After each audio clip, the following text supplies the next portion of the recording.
ওই দেখো চেরি এখন কি করছে, বুলার জায়গা দখল করছে। বুলা কি আর ক্ষমা রাগ হয়? বুলার রাগ হওয়ার পিছনে কারণ আছে। বুলা যেসব জায়গাগুলো পছন্দ করে, এই যে নতুন নতুন যারা আসেন সদস্যরা, ওনরা করে কি সেই জায়গাগুলোই, বুলার জায়গাগুলোই দখল করে। তখন বুলা আর বসতে পারে না, ঘুমাতে পারে না, ঠিক মতো খেতে পারে না, আরাম করতে পারে না, আয়েশ করতে পারে না। তখন কি করে? তখন বুলার মেজাজটা খারাপ হয়ে যায়।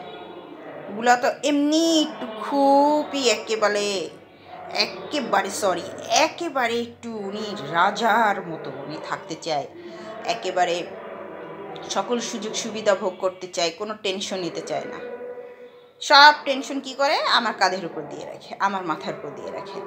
ওর নাতি পুতি বাচ্চা কাচ্চা যা আছে সব বুলার, সব আমি দেখব। কিন্তু বুলা ঠিকই তার জায়গা, তার খাওয়া দাওয়া, সকল সুযোগ সুবিধা সে ভোগ করবে। বুলার মধ্যে এই ধরনের স্বার্থপরতা একটু দেখা যায়, ভালোই স্বার্থপরতা আছে। এই দেখো, এই যে বুলার জায়গাটা শুয়ে আছে, তো বুলা রাগ হবে না? চেরি, তুমি তোমার নানার জায়গা দখল করছো।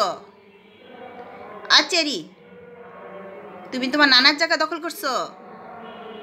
হ্যাঁ, কথা বলো।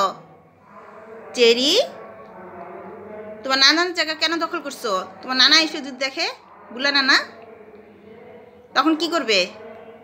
তখন তো রেগে যাবে।